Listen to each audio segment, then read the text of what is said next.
Hi, my name is Randy Chesnut.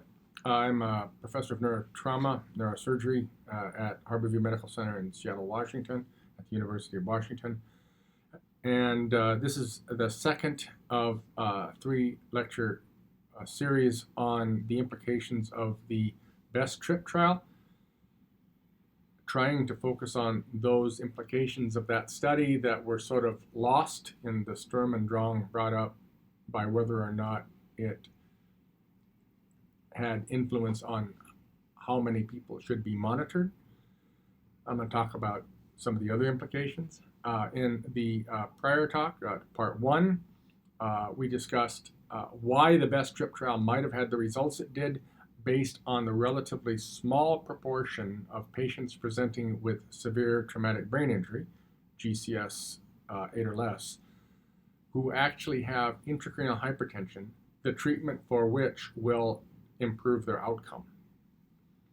And in this part, we are going to talk about whether or not there is actually a critical ICP threshold that should be applied across patients, or whether or not we should just be worried in a sort of a qualitative fashion that higher is worse, and certainly that trending upward is worse, and be focusing on that sort of information rather than a critical number. Now, in the last edition of the guidelines, at a level 2A recommendation based on class 2 evidence, the statement was that treating ICP above 22 millimeters of mercury is recommended because values above this are associated with increased mortality. 22 is the magic number now. It was up 2 millimeters of mercury from previous recommendations of 20. Although 20 and 25 have been commonly used in the literature. Now, this was not exactly earth-shaking, and it was a little interesting that now there is a new number that's 2 millimeters up, which to some extent may actually be lost within the noise of a monitor. At level 3, it was much more of an interesting statement in that a combination of ICP values and clinical and brain CT findings may be used to make management decisions. That is perhaps more consistent with what I hope is more modern thinking about ICP.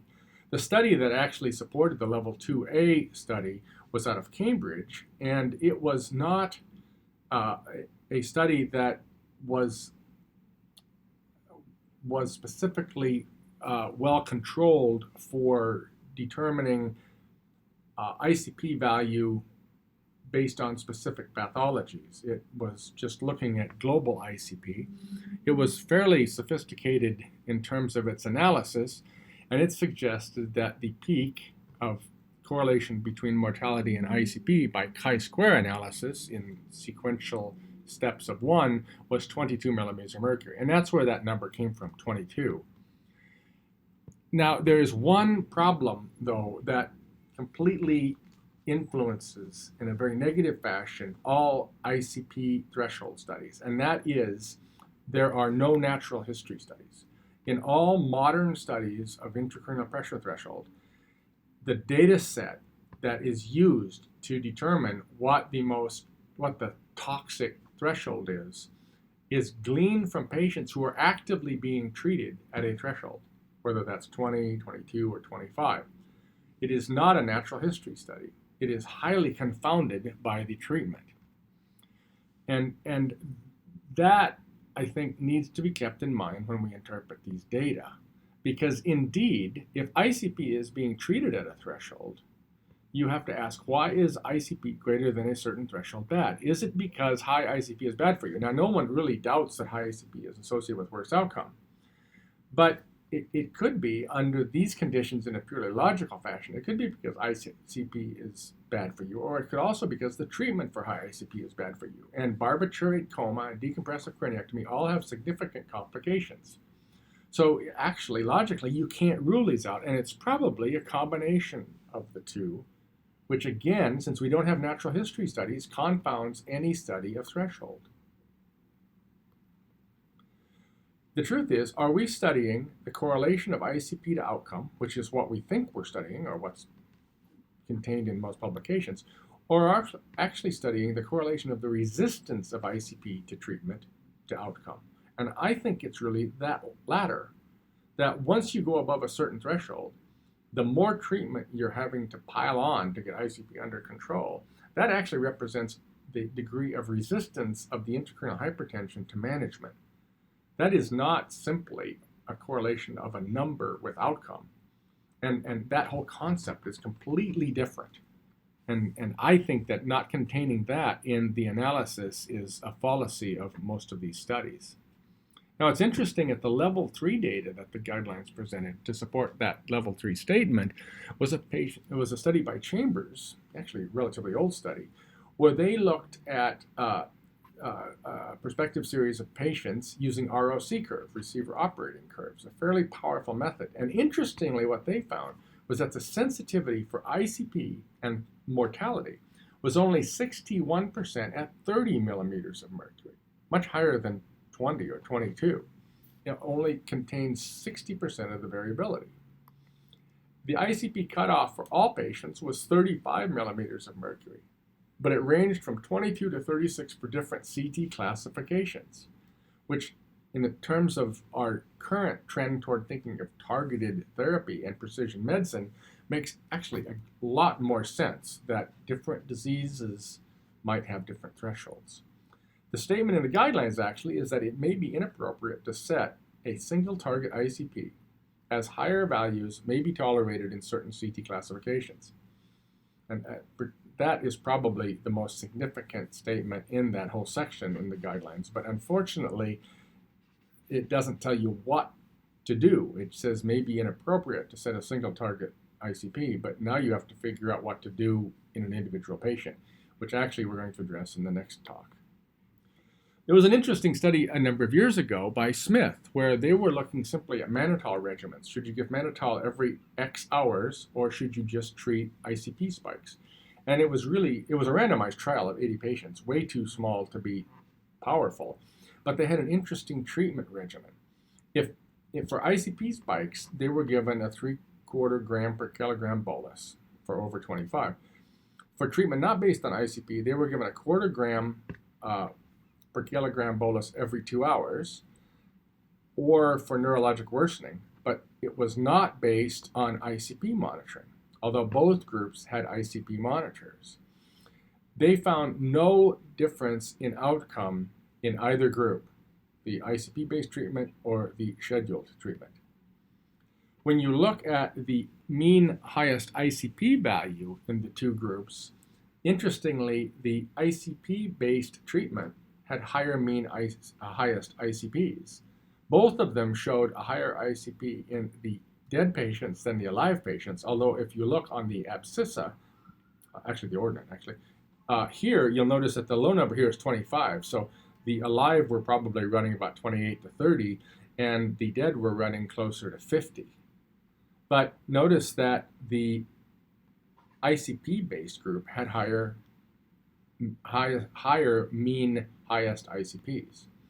Finally, when you look at the highest intracranial pressure during monitoring correlated with treatment group and survival, you'll note that the survival was 62% in patients who were maintained less than their target, essentially the same number up to 50 millimeters of mercury, and even at 50 millimeters of mercury, they had a 35% survival rate. Now that is not suggestive that there's a critical threshold buried in there. So what exactly is the implication of the BEST TRIP trial for this concept? Well, remember, in the BEST TRIP trial, the two groups did equivalently. And certainly in the imaging and clinical examination, there was no set ICP threshold because the actual ICP was unknown. They were treating suspected intracranial hypertension. So you can suspect that the variation in ICP was actually quite significant. Although if the white trial carries forward, there may actually have been a lower mean highest ICP in the imaging clinical examination group receiving scheduled treatment. So I would suggest that maybe where we should go with ICP is more of a semi-quantitative approach, which might be exemplified by a traffic light. Where green, within normal limits, is fine. Yellow would be considered concerning, maybe treat. And red is definitely high, concerning, and treat. And then within that, you will trend the change over time. So obviously, if you go from green to yellow to red, that's worsening. It needs treatment, and probably much more aggressive treatment as well as more diagnostic maneuvering. If it goes the other way, then it's reassuring, you're pretty happy, and maybe only the above case, the worsening one, actually needs an invasive quantitative monitor. And it may well be that something like optic nerve sheath diameter monitoring is a way of coming up with a semi-quantitative ICP that's valuable enough to guide these decisions. If you don't need to know the exact number, if there is not an exact number, if you're interested in ranges and trending, it may well be that a semi-quantitative measurement of ICP is absolutely sufficient. The biggest problem now with developing non-invasive ICP monitors is that the FDA and the controlling bodies set the standard based on invasive ICP. And it's unlikely that we will ever have non-invasive ICP monitoring with the accuracy of invasive ICP monitoring. So it pretty much kills the development of non-invasive monitoring, at least in terms of making it all the way through clinical use. If we change our paradigm to the extent that we're starting to use or recognize the value of semi-quantitative monitoring, it may well be that we can make huge strides in the role of semi-quantitative monitoring and non-invasive monitoring in targeting the treatment and even the monitoring of severe traumatic brain injury patients. The other thing that the BEST TRIP trial did was exemplify a difference in treatment philosophy. When we treat ICP based on monitored values, we use a crisis approach.